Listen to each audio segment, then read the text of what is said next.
Damos esta oportunidad, Dios, estamos aquí en presencia, aquí en este lugar, junto con mis hermanos, Padre, que estamos aquí dispuestos, Padre, que tú nos has puesto entre nosotros, poder estar aquí escuchando tu palabra.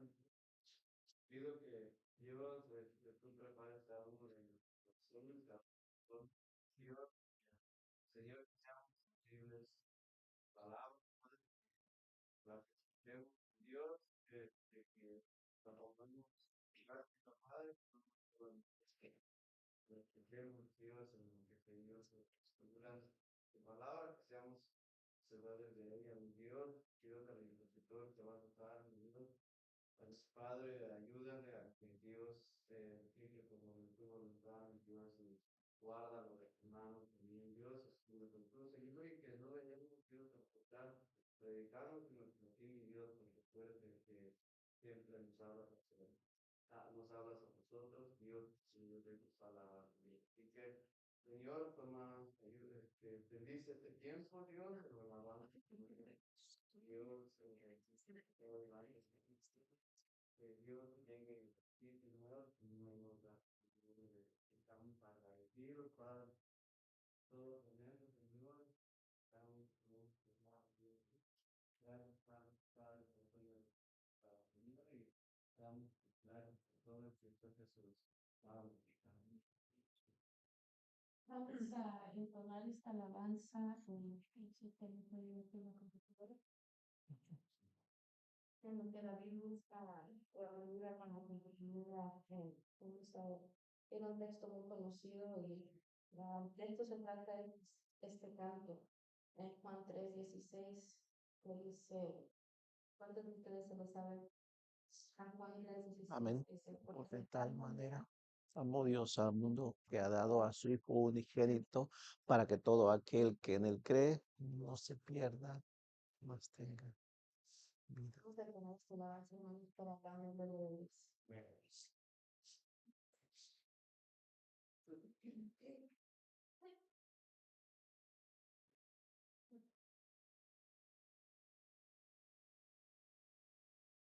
Lo que la computadora se frizó, así que vamos a ir con el plan B.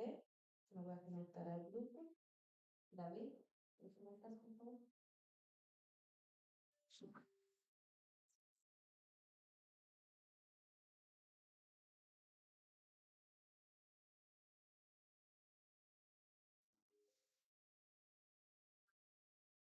Entonces, creo que ahora necesitamos la pantalla para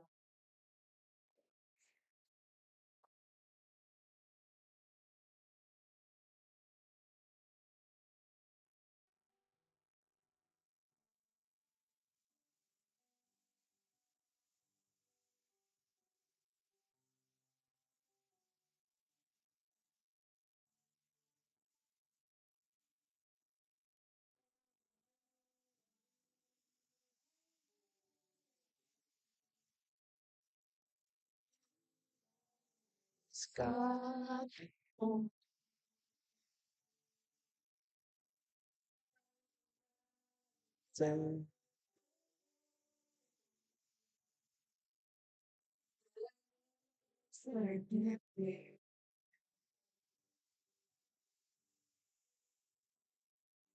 Padre,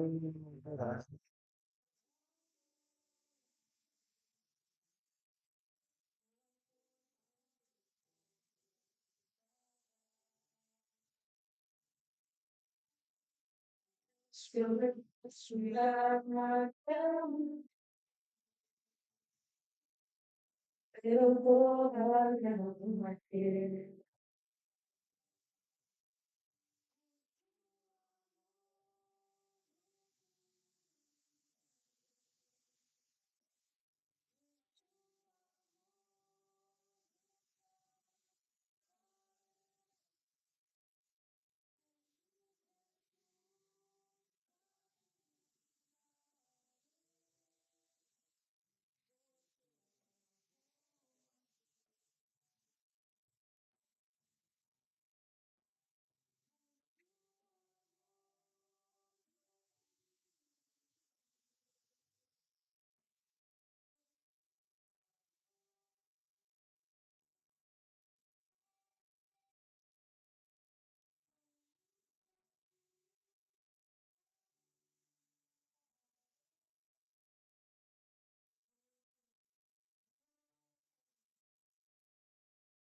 Pero toda mi por su amor,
le seguiré.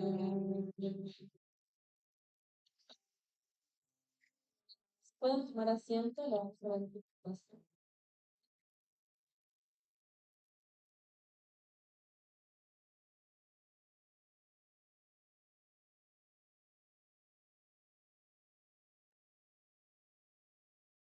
Vamos, por favor, todos a abrir nuestra Biblia en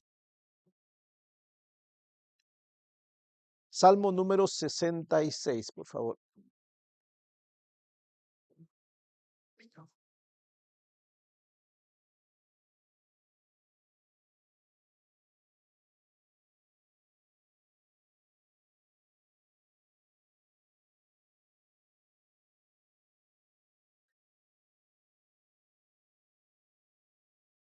Salmo número 66, por favor. ¿Lo tienen todos? Salmo número 66. Vamos a seguir el mismo título que aparece en la Biblia. Alabanza por los hechos poderosos de Dios. Vamos a leer primeramente los 20 versos del Salmo 66 y después vamos a tratar de explicarlos y tener un aprovechamiento para nuestra vida en el tiempo de hoy. Vamos a leerlos entonces desde el verso, desde el verso 0, ¿no? Dice así: Alabanza por los hechos poderosos de Dios. Al músico principal, cántico, salmo. Verso 1 dice, aclamad a Dios con alegría toda la tierra, cantad la gloria de su nombre, poned gloria en su alabanza, decid a Dios cuán asombrosas son tus obras. Por la grandeza de tu poder se someterán a ti tus enemigos. Toda la tierra te adorará y cantará a ti, cantará a tu nombre. Venid y ved las obras de Dios, temible en hechos sobre los hijos de los hombres. Volvió el mar en seco, por el río pasaron a pie, allí en él nos alegramos. Él señorea con su poder para siempre. Sus ojos atalayan sobre las naciones, los rebeldes no serán enaltecidos. Selah. Bendecid pueblos a nuestro Dios y haced oír la voz de su alabanza. Él es quien preservó la vida a nuestra alma y no permitió que nuestros pies resbalasen. Porque tú nos probaste, oh Dios, nos ensayaste como se afina la plata, nos metiste en la red, pusiste sobre nosotros lomos, lo pusiste sobre nuestros lomos pesada carga, hiciste cabalgar hombres sobre nuestra cabeza. Pasamos por el fuego y por el agua, y nos sacaste a abundancia. Entraré en tu casa con holocaustos, te pagaré mis votos, que pronunciaron mis labios, y habló mi boca cuando estaba angustiado. Holocaustos de animales engordados te ofreceré, con sahumerio de carneros. Te ofreceré en sacrificio bueyes y machos cabríos. Selah. Dice, venid, oíd todos los que teméis a Dios y contaré lo que ha hecho a mi alma. A él clamé con mi boca y fue exaltado con mi lengua. Si en mi corazón hubiese yo mirado la iniquidad, el Señor no me hubiera escuchado. Mas ciertamente me escuchó Dios, atendió a la voz de mi súplica. Bendito sea Dios, que no echó que no echó de sí mi oración, ni de mí su misericordia. Hagamos una breve oración. Padre bendito, en el nombre de Jesucristo, gracias, gracias Señor, porque eres grande en misericordia, eres grande en poder, eres grande en justicia. Gracias porque nos has tomado como tu pueblo también. Señor, ayúdanos a que nunca olvidemos que eres Dios y que nunca dejemos de rendir gloria a tu nombre, Señor. Ayúdanos en lo que necesitamos, pues muchas veces no sabemos y muchas veces aún nuestra carne no quiere, pero Señor, guárdanos de que nosotros nos alejemos y adoremos otra cosa que no seas tú. Nos ponemos en tus manos por los méritos de Jesucristo. Amén. Este salmo número 66 es otro salmo de acción de gracias, otro salmo de alabanza a Dios. Y aunque algunos teólogos no se ponen de acuerdo, no se sabe exactamente, dicen ellos, quién lo escribió. Muchos otros están convencidos de que fue David. Yo pienso que también este Salmo 66 lo escribió David. Y el propósito del Salmo 66, el propósito principal es que los hombres realmente reconozcan que Dios es digno de ser alabado, que los hombres no debemos olvidar que le debemos alabanza a Dios. Y es que estamos en un tiempo, y a ver, analicemos nuestra vida un poquito, estamos en un tiempo donde los hombres eh, prácticamente no queremos dar gracias a Dios, no nos cuesta traerle alabanzas a Dios. Si nos cuesta o no traerle alabanzas a Dios. Sí nos cuesta, ¿ok? Cuando hablamos de traer alabanza, no solamente hablamos de nuestro diario vivir, que de por sí ya es un sacrificio, pero también es alabanza a Dios se traía y se sigue o se debería seguir haciendo, traer cantos que exalten su nombre, ¿no? Palabras que engrandezcan su nombre, ¿no? Palabras con las cuales reconozcamos sus maravillas. Cosas como esas, a cada vez a la humanidad le cuesta más. A la iglesia le cuesta, usted ya se imaginan dónde quedarán los que no conocen al Señor, ¿no? De hecho, es bien sencillo, ¿ok? Por ejemplo, si llega un día de reunión como la vigilia, ¿no? y el que dirige la vigilia nos dice, hermanos, todos aquellos que quieran traer un especial, y el especial, por supuesto, no es meramente para la iglesia, ¿ok? Sino para el Señor, ¿no? Y usted sabe, ¿no? Llegamos y prácticamente no hay especiales, ¿no? Es un ejemplo, ¿ok? Para que veamos lo que nos cuesta traer alabanzas a Dios. O sea, sí estamos necesitados de tener una vida que alabe más a Dios. Es una realidad, ¿ok? De hecho, el no hacerlo delante de Dios, esto no es correcto. O sea, que los hombres no den alabanza a Dios es una forma de no reconocerle. Y cuando usted lee Romanos capítulo 1, verso 17 en adelante, la primera queja que encontramos en el libro de Romanos, en la carta de los Romanos, la primera queja contra los hombres de parte de Dios es que cuando aún los hombres, mirando que hay un Dios que muestra su poder en la creación y en su provisión y en su cuidado, dice Pablo que los hombres no dieron gracias a Dios, no le reconocieron. Pero como el alma de todos nosotros en realidad fue creada para alabar a su creador, entonces esta alma necesita alabar algo, ¿ok? Cuando el hombre decide no alabar a Dios, ¿saben qué hace nuestra alma?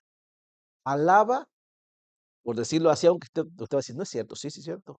Alabamos cualquier otra cosa que no es Dios, o sea, la creación.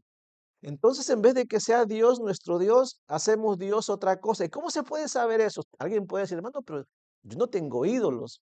Bueno, según la Biblia, cualquier otra cosa que ocupa el lugar de Dios se convierte en tu Dios. ¿Sí me entiende? No es algo tan difícil de entender, ¿ok? Es bien fácil. La Biblia dice que cualquier otra cosa que toma el lugar de Dios, eso se convierte en tu Dios. Y a eso rindes tú alabanza. Y tú dirás, hermano, pues yo no me le hinco y la alabo. No así, pero Dios lo que demanda de sus hijos es el tiempo, ¿no? La adoración, su palabra, sus recursos, su vida misma, ¿no? Pero cuando no lo das a Dios, creo que lo estás dando a alguien más, ¿no? Tal vez lo estás dando a la familia, dedicas el tiempo que debería ser para Dios, ahora solamente es para tu familia puede ser tu Dios. Tal vez es tu casa, si todo el tiempo que podías dedicar a Dios, tal vez eso lo estás dedicando a tu casa, porque quieres que tu casa se vea bonita, grande, hermosa, lo que tú quieras, pero al hacerlo, ya estás virtiendo tu vida allí. Puede ser tu casa, tu auto, tu perro, no sé. Pero cualquier cosa que usted está invirtiendo su vida, su tiempo, sus recursos, lo que usted tiene, ese es su Dios realmente. ¿Sí me entiende? Entonces, es la realidad de la humanidad, ¿ok? Esa es nuestra realidad. Necesitamos ser ayudados. Necesitamos que nos recuerden que le merecemos adoración a Dios o Dios merece que nosotros le adoremos. Y David nos va a decir en el Salmo 66 cómo debemos hacerlo, por qué debemos hacerlo y qué pasa si no lo hacemos. ¿Sí me entiende? De hecho, hermanos, el mundo que no conoce a Dios, las almas que no conocen a Dios, ¿se han dado cuenta que se hacen ídolos? Y que aunque no le cantan a Dios, le cantan a otras cosas. Y le cantan bonito, y le cantan, y le dedican mucho tiempo para cantarle, ¿no? En vez de decir que Dios es grande, las almas que no conocen a Dios dicen que la creación es grande, que hay ciertos hombres que son grandes, ¿no? Porque hacen ciertas cosas, ¿no? Y van ahí siguiéndoles, ¿eh? Y los adoran de alguna manera, ¿eh? ¿Cuántas personas no hay en el mundo que quisieran estar siquiera a 1 metro, ¿no? Ya que a 1 metro, a unos, siquiera en el último asiento del auditorio donde va a estar esa persona que según tú es un ídolo? ¿Sí me entiendes? Ya personas han muerto ya siquiera por tratar de tocarle, ¿no? Y es un alma que no conoce a Dios, pero decidió rendir su adoración a algo que no es Dios. Así que vamos a comenzar viendo qué es lo que nos dice David entonces en el Salmo 66. La idea es, este salmo, la intención es despertar nuestra mente, abrir nuestros ojos y que podamos percibir con la ayuda del Espíritu Santo que hay un Dios poderoso en sus obras, que se muestra en la naturaleza, el cual cada día con sus maravillas nos recuerda que Él es digno de ser adorado. Entonces en el verso 1 hasta el verso 4, David comienza diciendo que todos deberían adorar a Dios, ¿ok? Y nos dice ahí, en forma general, nos dice por qué y cómo. Forma general. Dice así en el verso 1 al verso 4, dice. Salmo 66 dice, aclamad a Dios con alegría, toda la tierra. Empezando obviamente esto, cuando habla de toda la tierra se entiende que empieza por Israel, ¿no? Pero la idea es de que todos deben adorarle, ¿no? Aclamad a Dios con alegría, toda la tierra. Cantad, cantad la gloria de su nombre. Poned gloria en su alabanza. Decid a Dios cuán asombrosos son tus obras. Por la grandeza de tu poder se someterán a ti tus enemigos. Toda la tierra te adorará y cantará a ti, cantarán a tu nombre. ¿Quién deben alabar? ¿Quién debe alabar a Dios? Dice David. Todos, ¿no? Todos deberían alabarle. Hoy no todos están dando alabanza a Dios, ¿ok?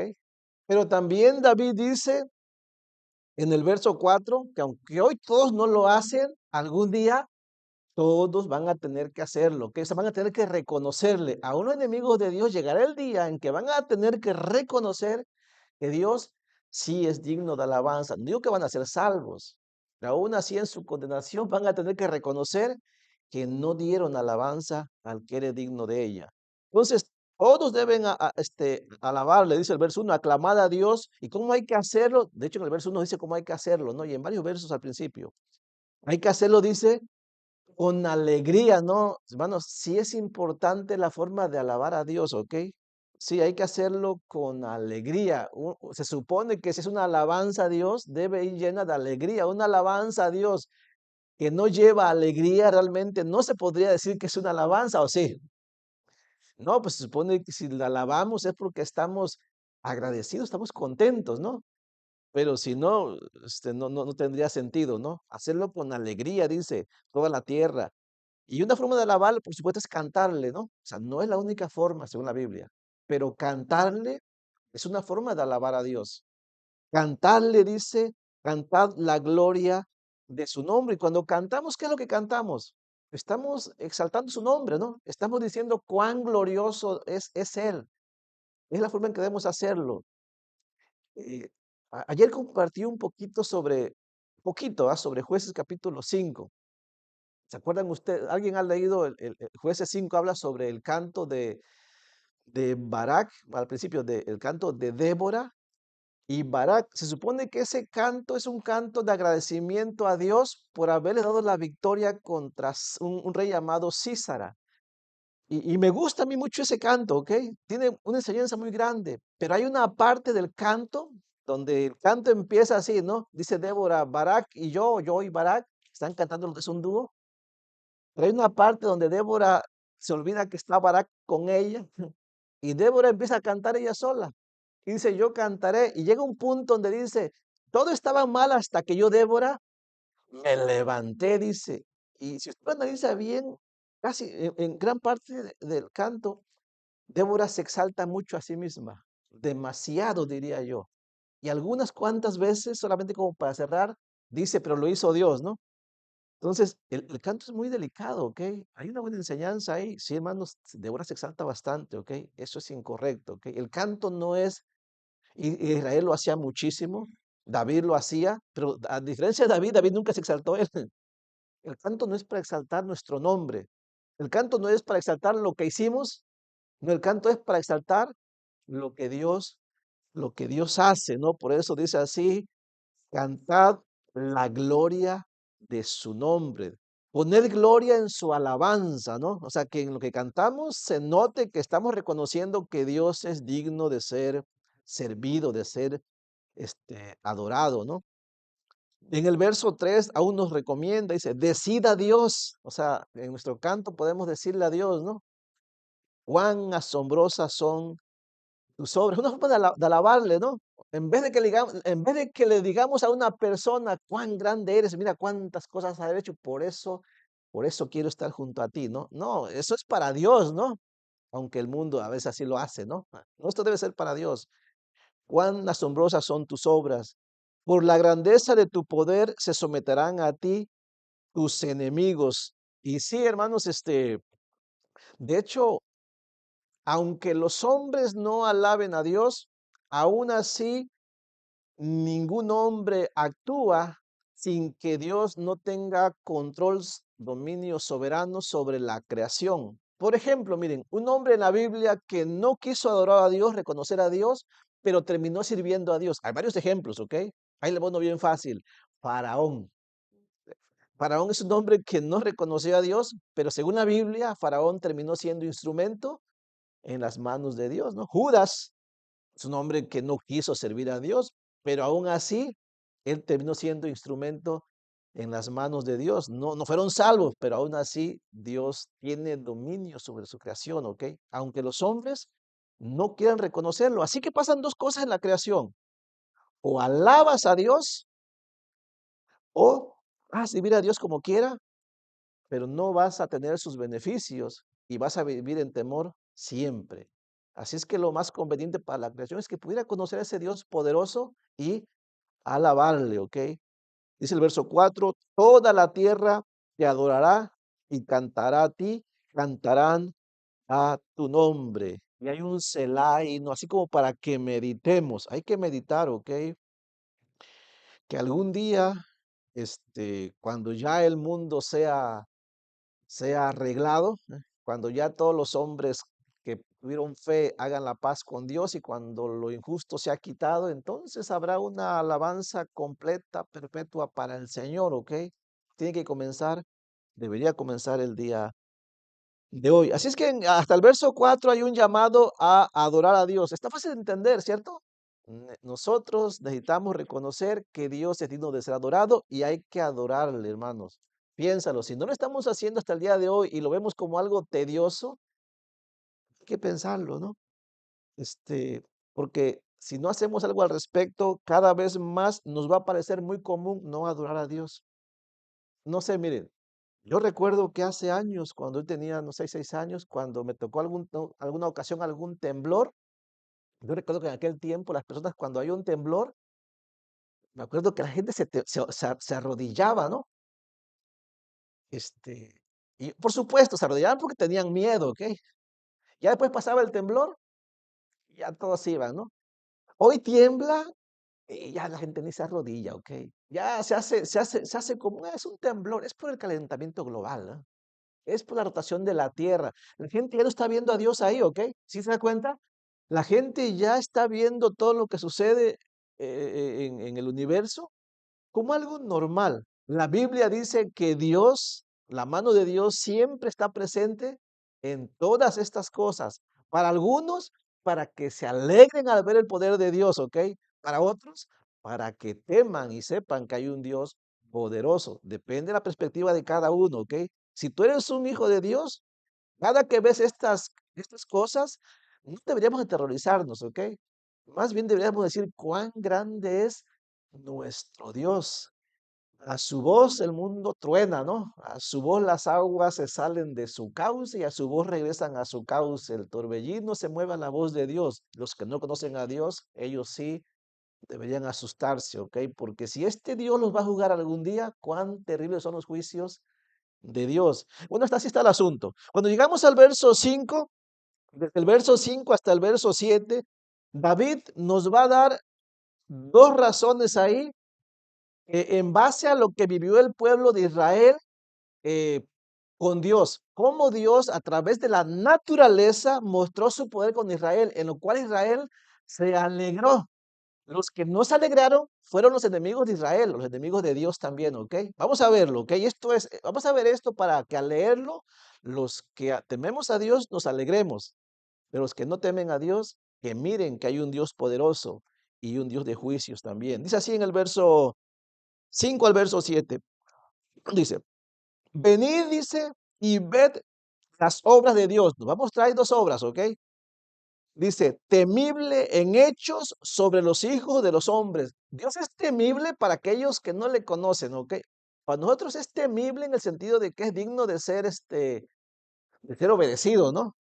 Porque Él hace hechos asombrosos, como cuáles, dice el verso 6. Ahí te va a mostrar dos. Número 1 dice, volvió el mar en seco, ¿no? Por el río pasaron a pie. Y hay dos situaciones ahí. Volvió el mar en seco, por el río, dice, pasaron a pie. Allí dice, en él nos alegramos, dice David, ¿no? Sí, David bueno, David recuerda ese hecho. Pienso yo que se refiere a ese hecho. Pudo haber sido otro hecho donde Dios hizo también portentos, maravillas, pero ese es uno que recordamos. Y los judíos se alegraron en ese evento maravilloso, ¿sí o no? Ustedes que saben ver, bueno, después que salieron, también hay un canto, ¿no? De María, ¿no? Si no me equivoco, ¿no? La hermana de Moisés. Ajá, entonces ellos se alegraron, por supuesto, y la pregunta es, ¿Faraón se habrá alegrado? Hermanos, ellos perecieron sepultados por las aguas, ¿ok? Así es que si ese evento podemos encontrarlo en Éxodo 14, verso 21. No lo busquen, lo voy a leer, escúchenlo. Éxodo 14 dice, y extendió Moisés su mano sobre el mar, e hizo Jehová que el mar se retirase por recio viento. O sea que fue un viento el que trajo primero, ¿qué? Entonces, cosa que luego no leemos, ¿no? Por recio viento, dice, oriental, toda aquella noche. Y volvió el mar en seco, dice. Literalmente quedó esa parte en seco, ¿no? Y las aguas quedaron divididas. No es como dicen algunos que bajó el nivel, ¿no? Dicen que bajó el nivel y por ahí cruzaron, según algunos científicos, ¿no? No, sí quedó en seco, ¿no? El agua quedaron divididas. Entonces los hijos de Israel entraron por en medio del mar en seco, dice, teniendo las aguas como un muro a su derecha y a su izquierda. ¿Qué experiencia habrá sido esa? No sé, imagínese usted, ¿qué experiencia habrá sido eso, no? Para los que temen a Dios, ha de haber sido una alegría, un regocijo no sé, pensar, este es mi Dios. Pero para los que no temen a Dios, ha de haber sido algo terrorífico, ¿no? Ese fue un evento, ahí les va otro. Esto no lo busque tampoco, lo voy a leer yo. Este está en Josué capítulo 3, en el verso 14, una ocasión en la cual Dios también secó un río. Este fue el río Jordán, dice, cuando Israel iba a cruzar a Jericó. Dice así, aconteció cuando partió el pueblo de sus tiendas para pasar el Jordán con los sacerdotes delante del pueblo llevando el arca del pacto, cuando los que llevaban el arca entraron en el Jordán y los pies de los sacerdotes que llevaban el arca fueron mojados a la orilla del agua, o sea, estaban entrando, dice, porque el Jordán suele desbordarse por todas sus orillas todo el tiempo de siega. Dice, las aguas que venían de arriba se detuvieron en un montón bien lejos de la ciudad de Adán. O sea, el río se detuvo lejos, se paró. Que el agua ya no bajó. Dice, que, dice que está al lado de Ceretán, dice, y las que descendían, o sea, las aguas que descendían al mar, la parte de abajo del Arabá, el mar salado, dice, se acabaron y fueron divididas y el pueblo pasó en dirección a Jericó. Ahora, con este acontecimiento podemos saber también que el pueblo debió haber estado muy alegre, pero no los enemigos de Dios. ¿Ustedes saben cómo estaba el corazón de los enemigos de Dios? O sea, el de Israel estaban contentos, ¿ok? Porque ellos cantaban cada que pasaba algo así. Pero hay un texto ahí en Josué capítulo, lo voy a leer en Josué capítulo 2, verso 8, al verso 11, cuando Rahab le comentó a los espías cómo estaba el ánimo del pueblo por estos acontecimientos que Dios había hecho en Israel desde el Mar Rojo hasta ahorita, hasta el Jordán. Escuchen lo que les dijo Rahab, dice así.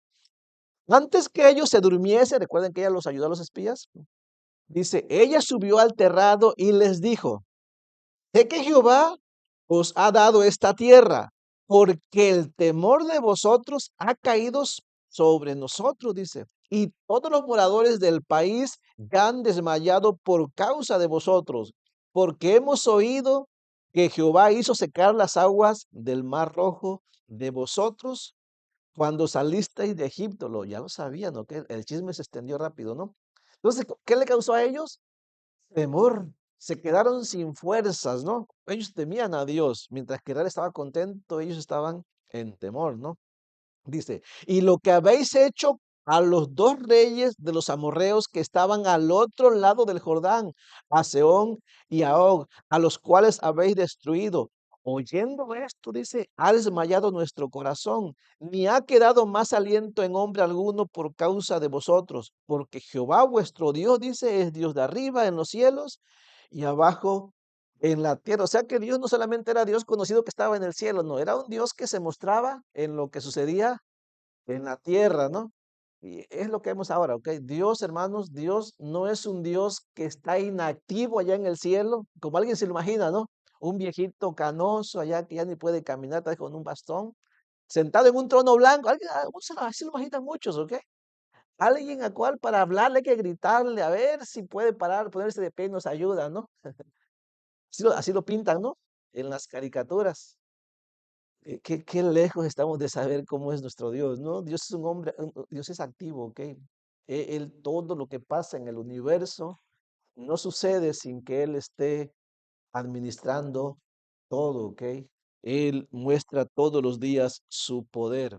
Nada pasa inadvertido delante de Dios. Por eso Dios es digno de ser alabado todos los días. Qué fácil es para Dios eliminarnos, ¿ok?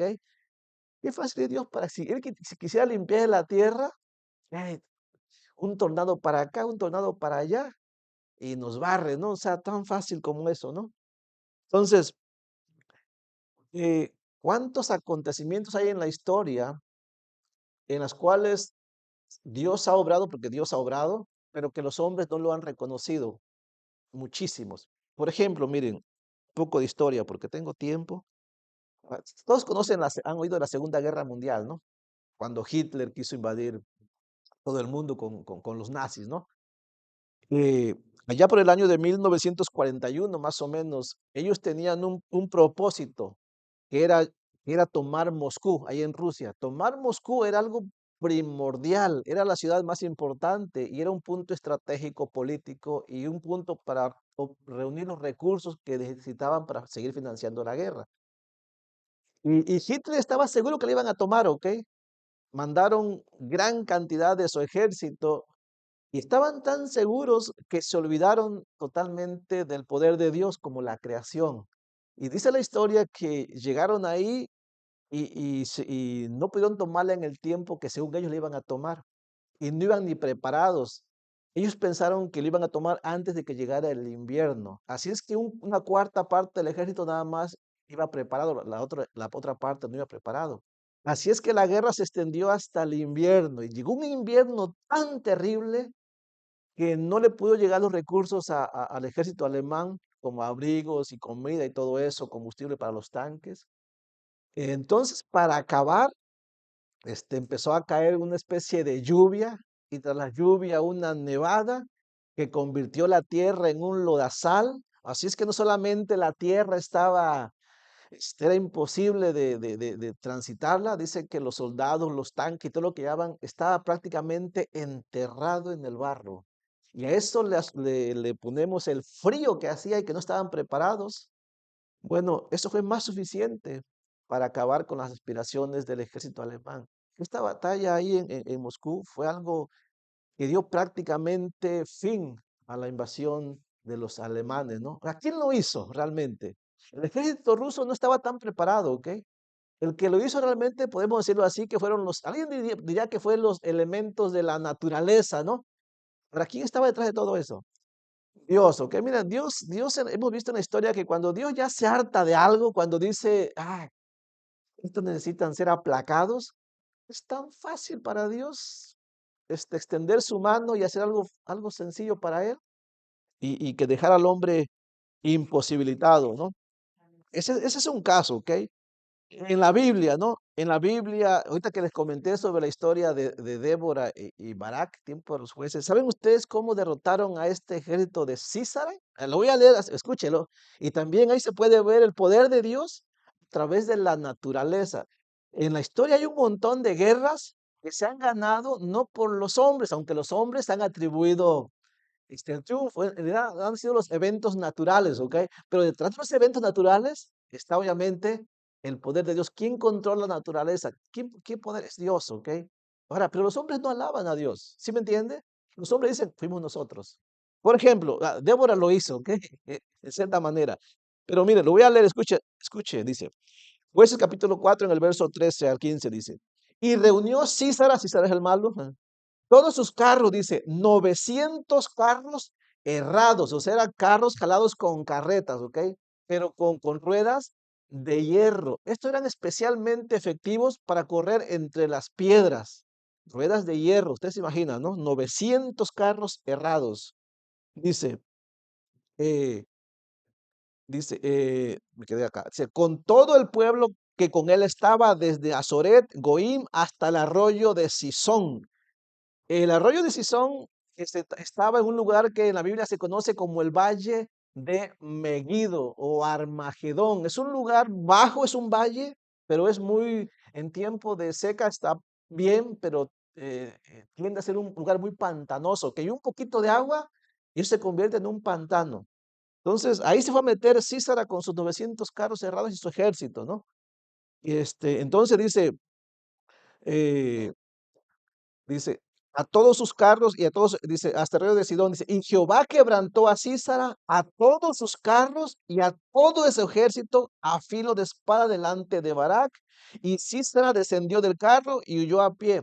Dice la historia que cuando Císara se metió ahí con todo su ejército, literalmente cuando se metieron, quedaron, dice, enterrados en el lodo. ¿Por qué? Ahorita vamos a leer por qué. Pero literalmente se quedaron enterrados en el lodo. Es decir, que caballos y carros no pudieron moverse. La única manera de moverse es de que el mismo Císara tuvo que salirse de su carro y salir corriendo. No hubo otra manera, ¿no? Por eso a Israel le fue más fácil llegar y eliminarlos ahí. Sigo leyendo cómo lo hizo Dios, cómo los enterró ahí. Bueno, dice así. En Jueces 5:20 dice, perdón, Jueces 5:4 dice, cuando saliste de Seir, oh Jehová, cuando te marchaste de los campos de Edom, o sea que Jehová los hizo venir, la tierra tembló, dice, y los cielos destilaron y y las nubes gotearon agua. ¿Qué fue lo que pasó? Que cuando Císara se metió ahí, lo que hizo Dios es que nomás trajo una lluvia. Eso fue todo lo que hizo Dios. Trajo una lluvia, la lluvia ablandó la tierra se convirtió en un pantano y el pantano atrapó a todo un ejército, ¿ok? Para Israel fue fácil eliminarlos. Así fue como lo hizo Dios. No fue Débora, por cierto, ¿ok? Tampoco fue Barak. Que Barak ahí no lo mencionan. Muchos dicen, la gran Débora sí, pero no fue Débora, fue Dios en realidad, ¿ok? Entonces, fue Dios el que lo hizo. Leo otro texto, dice Jueces 5:20 en el verso 22. Esta es el canto de Débora, dice, desde los cielos pelearon las estrellas, desde sus órbitas pelearon contra Císara. Los barrió el torrente de Sison, el antiguo torrente. El torrente de Sison dice, marcha, oh alma mía, con poder. Entonces resonaron los cascos de los caballos por el galopar de sus valientes. Es decir, que una vez que entraron ahí, los caballos no pudieron ya hacer más que tratar de salirse, pero nadie pudo salir. Por eso se acuerdan que Císara salió corriendo, buscó dónde ocultarse y entró a una tienda de una mujer, la cual le pidió agua y ella le dio leche y después se quedó dormido, lo clavó con una espada, con una estaca en la frente, ¿no? Entonces, usted puede ver la historia, pero ¿cómo lo hizo Dios, no? Dios es digno de ser alabado y reconocido.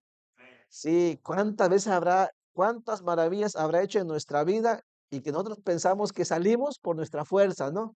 Y no reconocimos a Dios. No sé, póngase a recordar mejor, ¿ok? Y si no lo hizo, pues alabé a Dios por eso que Dios hizo y que usted y yo no le agradecimos. En el verso 8 hasta el 12 encontramos, David nos dice que hay otro motivo por el cual hay que alabar a Dios, porque posiblemente, qué bueno que David puso eso ahí, gracias a Dios porque Él nos conoce, porque tal vez alguien esté diciendo, hermano, pero es que más bien yo en mi vida, desde que soy creyente, no veo más que aflicciones. Bueno, lo que David nos va a decir es que aún si a tu vida vienen aflicciones y Dios las permite, es porque Dios está buscando algo en ti. Y Dios les llama pruebas. Las pruebas son una bendición también de Dios. En las pruebas Dios está buscando perfeccionarnos, así como el joyero usa el fuego para purificar las joyas. También Dios usa las pruebas para purificar a los creyentes. ¿No es lo que David nos va a decir? Y cuando eso pasa, dice David, hay que también adorarle. Leamos el verso 8 hasta el verso 12. ¿Qué le parece? Dice así el verso 8. Dice, bendecid pueblos a nuestro Dios y haced oír la voz de su alabanza. Y después nos dice el verso 9 las razones, ¿no? Dice, Él es quien preservó la vida a nuestra alma y no permitió que nuestros pies resbalasen. O sea, Él es el que nos permite estar vivos. Pero ¿cuándo? Dice aquí, vamos a decir cuándo, ¿ok? Dice el verso 10. porque tú nos probaste, ¿no? ¿Cuántas veces Dios nos ha probado y después nos ha sacado, ¿no? Con vida? Sí, Él es el que nos guarda. Porque tú nos probaste, dice, oh Dios, nos ensayaste como se afina la plata. O sea que Dios no solamente a Israel lo hizo ver cosas maravillosas, también lo hizo ver cosas difíciles, ¿ok? Se llaman pruebas. Dice, nos metiste en la red, pusiste sobre nuestros lomos pesada carga, hiciste cabalgar hombres sobre nuestra cabeza. Pasamos por fuego y por el agua y nos sacaste a abundancia. Desde el verso 8, especialmente el verso 9, David dice que nos dice alguna lista de pruebas que Israel pasó y por lo cual tiene también que adorar a Dios. Pruebas dice como el fuego, ¿no? Y saben que el fuego en la Biblia se usa muchas veces para hablar de las circunstancias difíciles, que son dolorosas, que tienen el propósito de extraer lo mejor de los creyentes. Pedro habla sobre eso, la prueba de fuego, ¿no? Entonces Israel muchas veces sintió así como pasando por el fuego, pero el fuego tiene ese propósito, ¿ok? Sacar algo bueno. Muchas veces dice David que también el pueblo se sintió como estar en una red, como dice ahí el verso 10, ¿no? Nos probaste, dice, nos estallaste como se afina la plata. Bueno, sí entendemos eso de nos afinaste, nos ensayaste como se afina la plata. ¿Sí entienden ese lenguaje? Cuando David dice, a nosotros, tu pueblo, nos probaste o nos ensayaste como se afina la plata, la idea es esta. Así como alguien que trabaja la plata, usa el fuego una y otra vez, o sea, agarra la plata, la pone en el fuego, la derrite, saca las impurezas, la vuelve a derretir, vuelve a sacar las impurezas, la vuelve a derretir con fuego varias veces hasta que la plata queda lo más limpia posible, ¿ok? Se llama ensayar, ¿no? Bueno, dice David, así hiciste con tu pueblo, ¿no? Me probaste una vez, o sea, me pasaste por cosas difíciles una vez porque querías algo bueno de mí. Pero no fue suficiente y me pasaste otra vez y otra vez, así como hace el que trabaja la plata. Poco no nos pasa, no lo hace Dios con nosotros, ¿no? Luego decimos, Dios, ya déjame, no apenas me pasaste, no hace mucho, y otra vez, cuando usted sabe que no es una disciplina, ¿no? Bueno, Dios lo hace muchas veces porque quiere hacer algo bueno. ¿Y qué hacemos nosotros luego? Y nos quejamos, ¿no? Y también dice que hay que alabarle. Santiago también dice que hay que tener gozo, tened por sumo gozo cuando os halléis en diversas pruebas, ¿no? Sí, así es, ¿ok? Y digo, si no alabamos a Dios por las cosas que se miran bonitas, no conocemos a Dios y no le queremos alabar en estas cosas. Pues no solamente se miraba como la plata estaba por fuego, también David se miraba como en una red, dice, nos metiste en la red. ¿Y qué significa eso? Bueno, David dice que muchas veces el pueblo se sintió como en una red, es decir, privado de la libertad que ellos tenían. Es decir, imagínense, deme un ejemplo de cuando Dios en una prueba te dejó privado de la libertad que antes tenías. Ahí está un ejemplo, como cuando estás enfermo, ¿no? Es decir, cuando estás sano, vas de aquí para allá, haces lo que quieras, pero cuando Dios decide o permite que caigas en la cama, en esa enfermedad de esas terribles, ¿cómo te sientes, no? Como en una red, no puedes caminar, no puedes hablar, no puedes ni comer, te sientes como una red. ¿Dios lo puede hacer? Sí. ¿Se acuerda de un hombre que realmente parece que sí estaba en una red? Un hombre con una prueba terrible. Job. ¿Sí? Él prácticamente era una red, ¿ok? Un círculo donde él estaba en medio y lo que hacía era rascarse nada más por la condición en la que estaba, ¿no? Bueno, dice David que Dios así lo hizo con Israel, pero hay que alabarle por eso, ¿ok? Porque son pruebas. Ahí nos da otra prueba, dice en el verso 11, dice, nos metiste en la red, dice, pusiste sobre nuestros lomos pesada carga, ¿no? Sí, hay veces que sentimos que las cosas que estamos llevando son difíciles de llevar, ¿ok? No sé, cualquier cosa que sientas el peso sobre ti y que Dios lo ha permitido, puede ser pruebas también, ¿ok? Puede ser, no sé, la carga de algo, no sé, la familia o el ministerio, no sé, cualquier cosa, pero se siente la carga, ¿no? Y uno dice, ¿por qué? ¿Por qué a mí, no? ¿Por qué a mí no? Yo eso lo experimenté hace, ¿cuántos años? 19 años. Cuando nació Saraí, lo miramos así literalmente. 20 años, literalmente lo sentimos así, ¿ok? Y lo platicamos, ¿no? Y lloramos, ¿no? Y sí dijimos, Señor, ¿por qué nosotros, no? Porque para nosotros era una carga. O sea, ¿quién puede sobrellevar eso? Y ya después entendimos que no era una carga en realidad, ¿ok?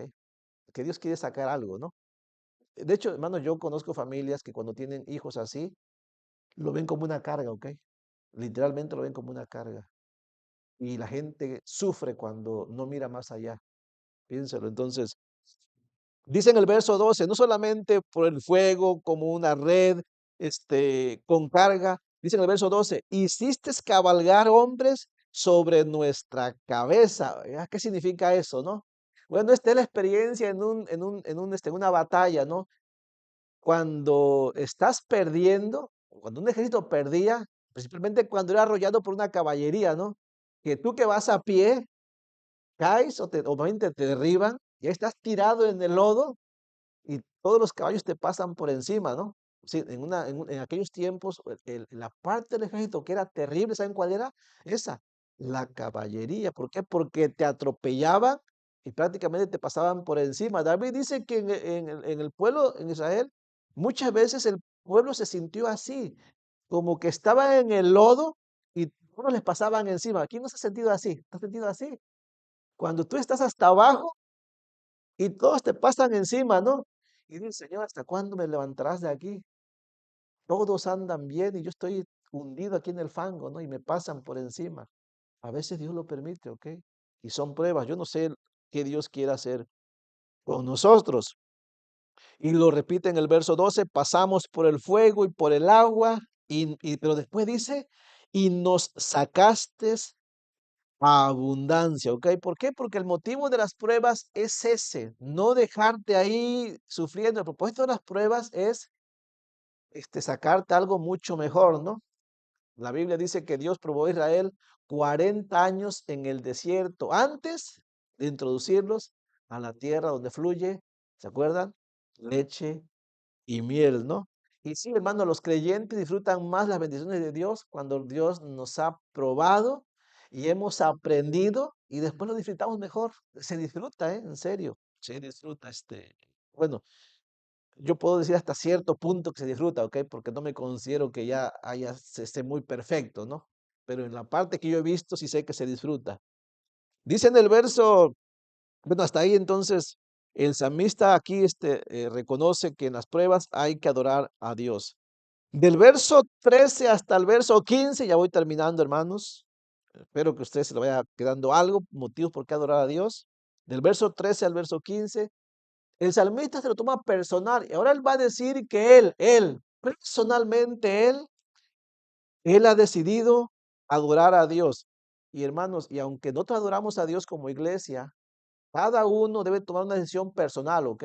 Cada uno debe decidir si adora a Dios o no adora a Dios. Miren cómo lo hizo David ahí en el verso 13 al verso 15, lo que él dice, la decisión que tomó, dice, verso 13, entraré en tu casa con holocaustos, te pagaré mis votos, dice, que pronunciaron mis labios y habló mi boca cuando estaba angustiado. Holocaustos de animales engordados te ofreceré con saumerio de carneros. Te ofreceré en sacrificio bueyes y machos cabríos. ¿Qué es lo que está diciendo ahí?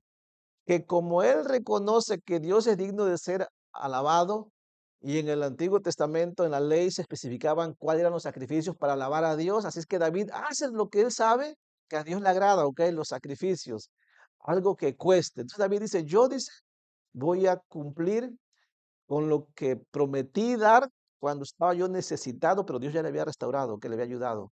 Entonces él va a cumplir sus votos, él va a ofrecer sacrificios, pero no cualquier sacrificio, ¿ok? Él dice que va a ofrecer holocaustos. Los holocaustos hablan, hermanos, obviamente de sacrificios a Dios, sacrificios que valen, ¿ok? Sacrificios que agradan a Dios. Te pagaré mis votos, o sea, voy a cumplir la parte que me corresponde a mí.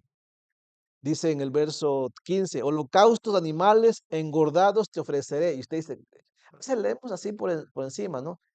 Holocaustos animales engordados. ¿Qué significa eso? Que no solamente está ofreciendo sacrificios de animales, sino que animales engordados. ¿Qué significa? Algo valioso, ¿ok? Recuerden que en tiempos de Malaquías la queja contra el pueblo fue que le traían lo manco, lo cojo, lo que no servía, ¿no? David dice, no, te voy a ofrecer holocausto, pero animales, lo mejor, engordados, ¿no? Dice, con saumerio de carnero. ¿Qué significa eso con saumerio de carneros? Habla de ofrendas que se queman completamente y que todo el humo, la idea es que llega a la presencia de Dios. O sea, significa que los sacrificios que ofrecía David eran sacrificios completos. Por ejemplo, te explico. Algunos sacrificios del Antiguo Testamento eran sacrificios que se cocinaban, pero que no todo se quemaba y muchas cosas que no se quemaban, lo que ofrecían, podían quedárselo, comérselo, ¿ok? Pero había sacrificios que se ofrecían completamente, o sea, que se quemaba todo, que no te quedabas con nada. Y David dice, yo voy a ofrecerte aquellos sacrificios que se queman completamente, es decir, que yo no me voy a quedar con nada. Son sacrificios que realmente que se hacen que cuesta, ¿no? ¿Sí me entiende? Pero David dice, yo como te reconozco, Dios, te voy a ofrecer un sacrificio completo. Realmente me cueste, ¿no? Como cuando quiso comprar el terreno y los animales cuando hizo el censo y vino el pecado, ¿no? Y murieron muchos. Y que alguien se los ofreció, ¿no? La era de Arauna, que se lo ofrecieron a David gratis, ¿no? Y David dijo, no, no, dice, no voy, yo te lo voy a pagar 50 ciclos de plata. Eso era mucho dinero, ¿ok? Mucho dinero. No voy a ofrecer a Dios cosas que no me cuesten, dice, ¿no? Ese es un corazón que está agradecido con Dios. Te ofreceré en sacrificio bueyes y machos cabríos. Selah, medita, hermano. Un corazón agradecido ofrece a cosas a Dios que cuesten.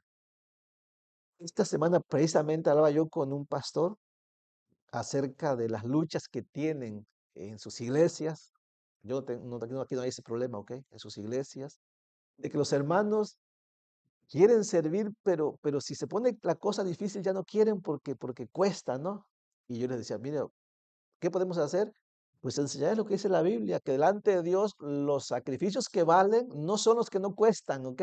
Son los que cuestan. Así que cuando te digan que se puso difícil, pues gloria a Dios. Esos son los sacrificios que queremos que ofrecer a Dios, los que nos van a costar. Digo, si no van a costarte, ¿para qué, no? ¿Sí me entiende?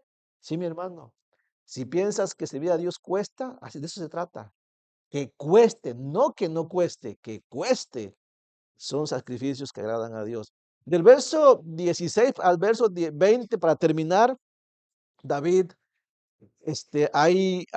termina este salmo eh, dando alabanzas a Dios. Él sigue cantando o es cantado, pero él dice que también se puede dar alabanza a Dios con las palabras, contando las maravillas de Dios. Y David va a contar parte de las maravillas que Dios hizo en su vida. Así es que, hermano, cuando usted canta o cuenta las maravillas que ha hecho Dios en su vida, es una forma de alabanza, ¿ok? La idea es que no se exalte usted o yo. La idea es que usted exalte a Dios para que otros vengan a este Dios de las maravillas, ¿no? Dice el verso 16 hasta el verso 20. Dice David, venid, oíd todos, dice, los que teméis a Dios, y contaré lo que ha hecho a mi alma, dice. Y ¿sabe con lo cual David está contento que Dios le ha ayudado? Con algo que se llama oración. David dice que cuando él oraba, dice que Dios le enseñó cómo orar correctamente, de tal manera que en la oración David alababa a Dios. Así que cuando David estaba orando, no solamente estaba pidiendo, estaba exaltando a Dios. Dice David, Dios me enseñó. Y nos dice por qué. Dice ahí en el verso 17, ¿lo tiene? Dice, a él clamé, dice, con mi boca, y fue exaltado con mi lengua. A él clamé, dice, y fue exaltado con mi lengua. O sea, cuando clamé a Dios en oración, dice, mi lengua le exaltó. Ahora, David dice que eso no lo hizo solamente él, ¿ok? Dios le ayudó, dice.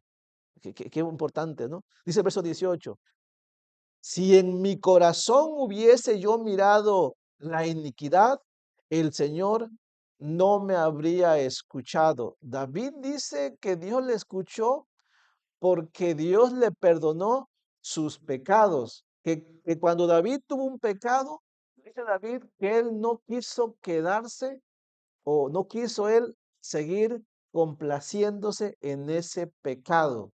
Es importante, ¿ok? Dios, hermanos, Dios siempre está dispuesto a perdonar a sus hijos en este caso y aún a traer perdón a los inconversos, pero se requiere arrepentimiento. La única razón que Dios no te perdona es que tú no tengas un pecado en especial y que tú estés a gusto en ese pecado y por eso no lo traes delante de Dios. Piensa, ¿qué pecado tienes en el cual te gusta bastante tu pecado?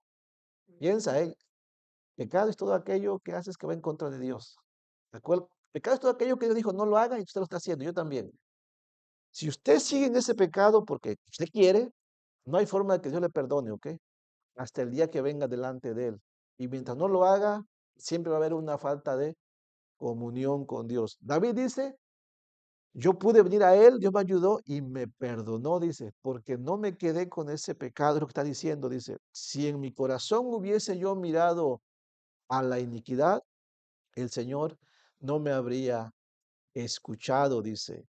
Ahora dice David en el verso 19 al 20, mas ciertamente me escuchó Dios. Y dice, David va a decir que le escuchó no porque David era muy bueno, sino es pura misericordia de Dios, ok, el perdón es una misericordia que no merecemos. Todo lo que Dios nos da es pura misericordia. Dice David, mas ciertamente me escuchó Dios atendió a la voz de mi súplica, dice, bendito sea Dios que no echó de sí mi oración, ni de mí su misericordia. Al final de cuentas es la misericordia de Dios. Hermanos, Dios es digno de ser alabado por todo lo que hemos visto que hace, pero también porque cuando no lo merecemos y no sabemos qué hacer, Él tiene misericordia con nosotros y nos ayuda.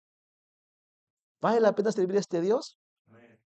Debemos pensar si debemos adorar, hay que pensarlo, ¿ok? No lo estamos haciendo, busquemos la manera de hacerlo, ¿ok? La otra cosa es no hacerlo, pero igualmente, si no lo haces, estás demostrando que Dios para ti no es digno de alabanza. Y si no lo haces, de todas maneras, tú vas a servir los propósitos de Dios, ¿ok? Ya sea para su gloria o ya sea como un instrumento de deshonra. Como sea, Dios es Señor, ¿ok? De todo. Así es que vamos a dar gracias que el Señor nos ayude a seguir adelante. Vamos a orar, por favor, todos juntos. Padre bendito, en el nombre de Jesucristo, gracias este día porque pudimos reunirnos. Gracias, Padre, porque nos recuerdas por medio de tu palabra cosas que luego olvidamos, cosas que las miramos tan seguido que ya nos parecen comunes y nos olvidamos que tú eres Señor de toda la creación, que eres Dios todopoderoso, digno de ser adorado, Señor. Por favor, ayuda a nuestra alma que no olvide esto y que estemos dispuestos a reconocerte en todas tus proezas, todas tus maravillas, en tu misericordia. Padre, ayúdanos, por favor, te lo pedimos en el nombre de Jesucristo. Amén. Vamos a concluir con un tiempo de oración y vamos a aprovechar también